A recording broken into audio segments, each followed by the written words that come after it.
Welcome to Cinema Gulp. I'm Ben. And here's Johnny. And this is our Gulp review of Dr. Sleep. Sorry.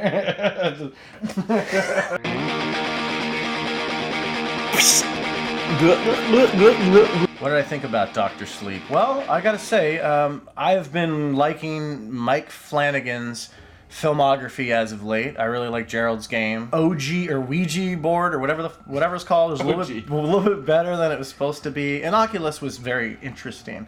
Haunting of Hill House on a technical filmmaking level was fantastic. I didn't like where the story went. And I kind of feel that way with this one. I feel like technically it's really, really good. I like the performances of this movie. I like a lot of the story. I love the True Knot. The True Knot is some of the most interesting storytelling.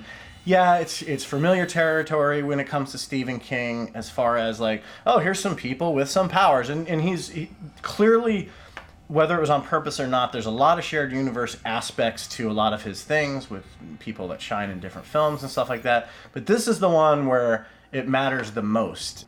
Overall, I thought this was a really enjoyable film. We'll get into more details, but until then, here's Johnny! So for my thoughts in this film, going in looking for a sequel to The Shining, I don't know if we got that. I think we got The Steaming more than The Shining. This should really maybe be changing The Shining name to The Steaming or The Steaming Pile of Stephen King.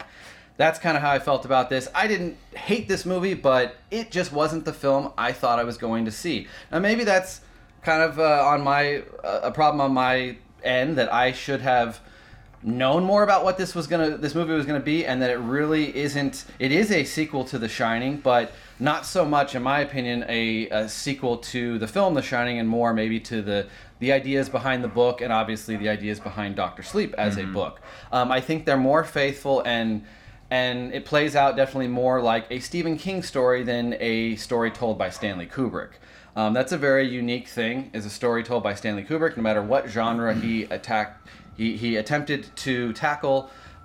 He made it his own, he made it unique, and he made every film that he went at, it came out a Stanley Kubrick vision. Well, filmmaking, unfortunately, for the most part, doesn't get to work the way it did back when Stanley Kubrick made The Shining. I wish it did, and in some cases, with like, say, Tarantino or something, it still does.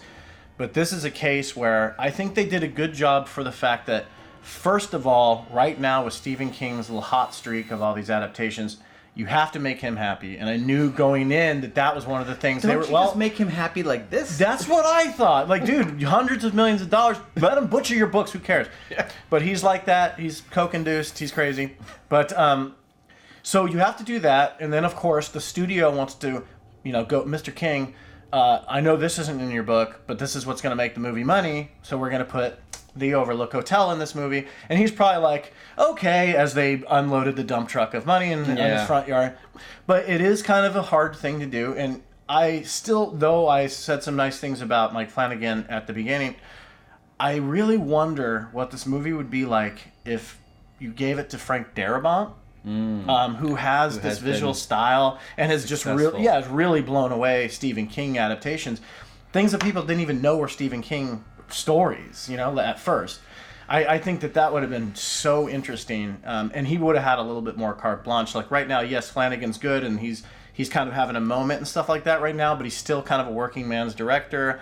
He probably only has so much say-so of what he can and cannot do, and the movie kind of shows that, where it is. Because if I were to give it like a quick 2-second review, I'd be like, I love the first 2 acts of this movie. And the third act was the one I was the most interested in going into this movie, and that's the one I liked the least. Yeah. I didn't really like any of the 3 acts, but I was certainly waiting for that third act or some of what we got out of that. And it took way too long to get there, and it wasn't satisfying once we got there. Definitely my view of this movie overall was a big disappointment. I do see the technical merits, some good performances, some standout scenes, some good set pieces. I mean, there's things for me to still enjoy from this movie, and I'm not going to give it such a low score that it's like, hey, don't spend your time checking this out if you have an interest in Stephen King or The Shining. But as a huge Shining fan and somebody who the two of us watched The Shining the night before, just having that experience, Yeah. and then going into this film and then being so different, what the story is focused on. It has so little focus on the things we know from The Shining, from the original film or the book, I guess, that it just doesn't feel like a sequel to the film you thought you were seeing. I just happen to have 2 20s and 2 10s right here in my wallet. It just doesn't have the magic at all, in my opinion, of the original Shining, and I would think we know sequels rarely live up to the originals, Aliens, but this just didn't even feel like it was in the same universe to me to some degree. It didn't. The more and more we got into the movie, I was realizing this isn't a sequel to anything. This is a continuation of a character from another story. This is, and they do give you. This isn't spoilers. This is all in the trailers, but they do give you this quick little update at the beginning of the movie to show like what happened directly after the events at the Overlook, which I found pretty interesting. Dare I say, this was maybe one of the few times that your method of not knowing anything about a movie might have bit you in the ass a little bit. I think it certainly did. Because I knew what it was going to be for the most part. And I can go into movies, as I do, I go into movies not knowing anything and just get on board with whatever the story is. Now, maybe because I had this anticipation of being spoon-fed more Kubrick, more of the original Shining film, a la the little marketing I did get certainly pushed that aspect to be part of this film.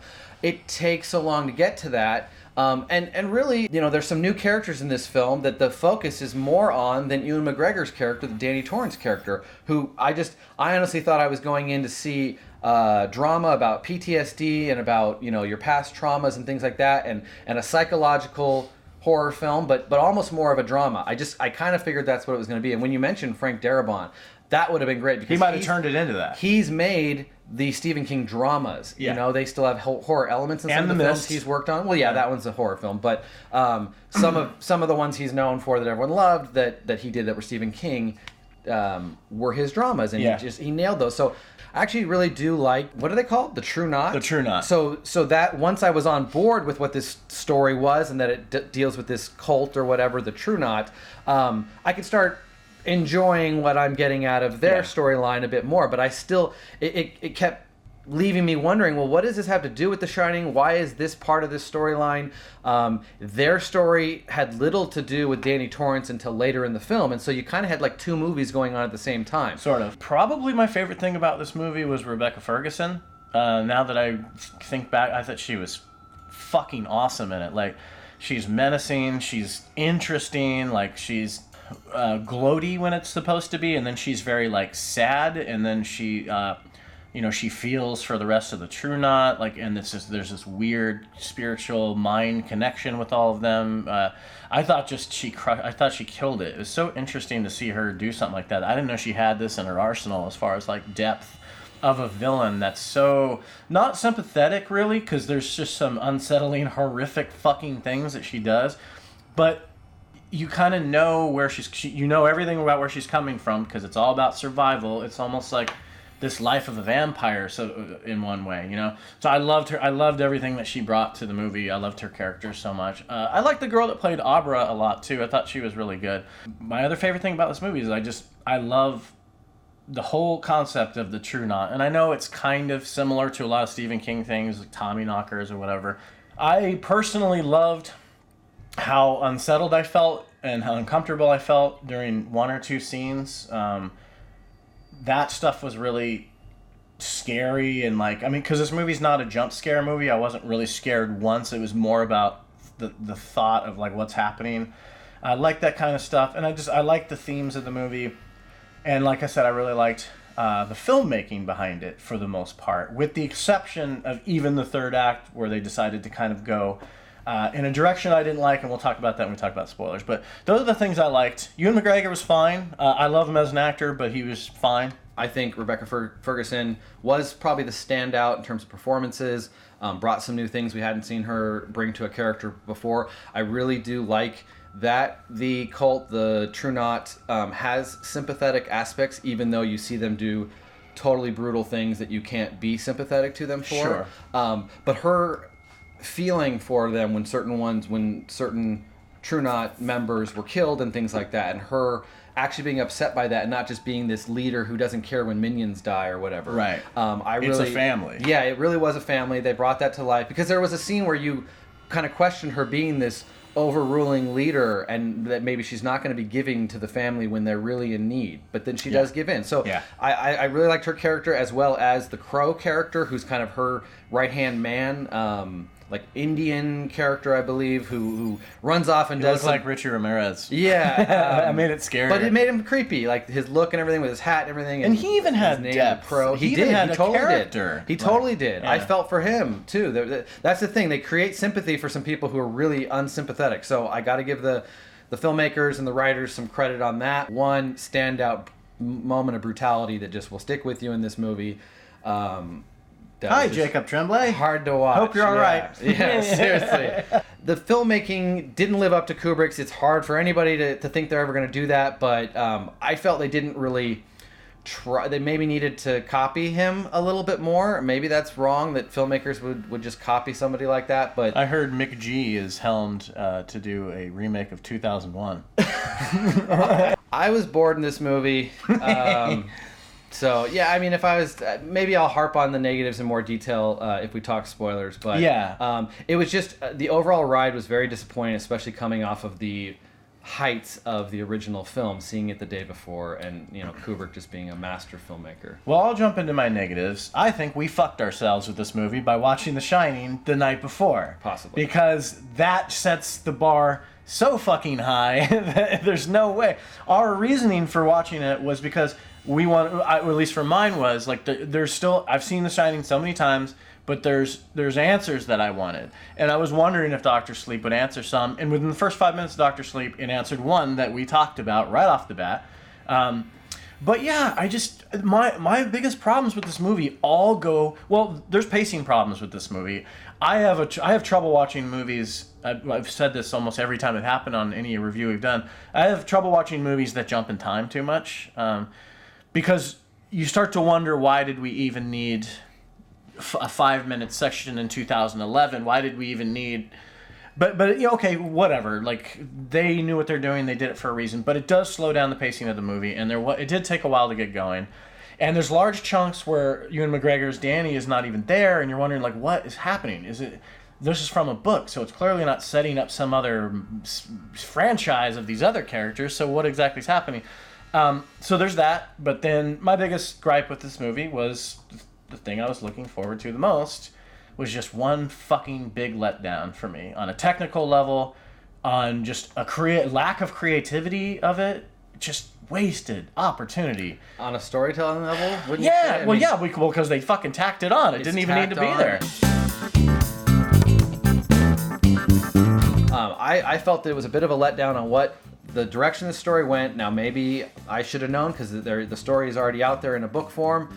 And had I known it, watched the trailer, or had I known it dealt more with this cult, maybe I could be more on board with the story we actually got. So I think on a further viewing, I can enjoy what it is more than what I got out of my initial viewing. So I'm not going to chop this thing down into the lowest of lows, because it still is a really kind of well-made film with some good performance and standout scenes.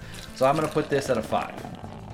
I was hoping this was going to be one of my favorite movies of the year, and though I still do admire a lot of it, I'm going with a 6.5. I think this is a rare thing for me to do. I think I will enjoy this movie more on a second viewing.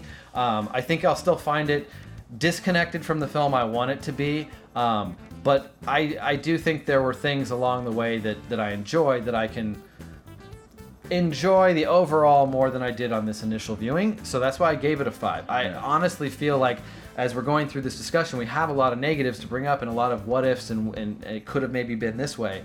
I feel like that sounds like I should be giving it something in the 4s for me. That's my honest kind of feeling, that it did disappoint me enough that it almost deserves a score in the 4s.